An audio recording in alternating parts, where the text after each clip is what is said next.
Crazy Rocket, now available on PMBet. Aina ya mchezo jinsi ulivyokuwa, Stellenbosch tumeona wamepambana kushambulia kwa ajili ya kupata bao, lakini yashindikana. Ni kwa sababu Simba walijua kwamba ili waweze kwenda finali, pamoja na kwamba walikuwa na jukumu la kufunga, lakini ushindi wao mkubwa ulikuwa ni kutokuruhusu goli lao kutekiswa, na walionekana wamecheza kikubwa pamoja na pressure kubwa ambayo ilikuwa inaonekana kwenye eneo lao, especially kipindi cha kwanza kuanzia dakika 20 kwenda mpaka dakika 45. Possession kwa asilimia kubwa ilikuwa kwa Stellenbosch na walikuwa wanaonyesha kabisa wanahitaji kupata bao, lakini Simba walibaki kuwa compact kwenye midfield.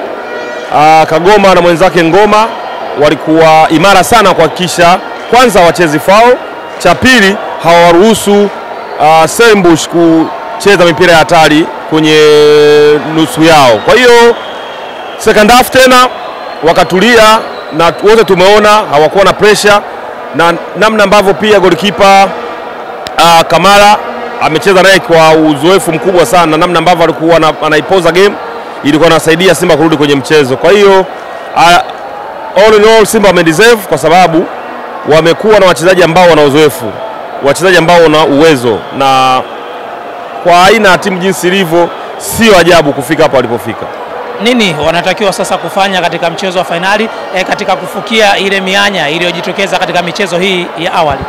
Kwa bahati mbaya finali inakuwa ni mchezo tofauti na michezo mingine ambayo wanakuwa wamecheza kuanzia kwenye mtoano, makundi, kuja kwenye knockout stages, kwa maana ya round of 16, robo finali, nusu finali, na wanakutana na I think itakuwa Berkane.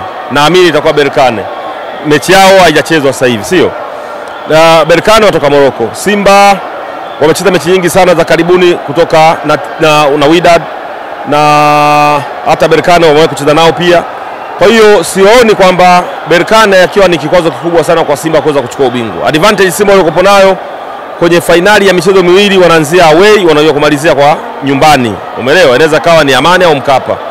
Na hiyo kama ni faida kwa Simba kwa sababu ile defensive block yao ni nzuri sana, kwa maana namna wanavyocheza mechi za ugenini msimu huu. Kama umeona mechi nyingi za ugenini wamecheza vizuri sana, wako well organized, na naiona ikiwa finali sio ngumu sana kwa Simba, na naiona ikiwa ngumu sana kwa mpinzani wa Simba ambaye probably atakuwa ni Berkane. Mimi nikushukuru. Asante.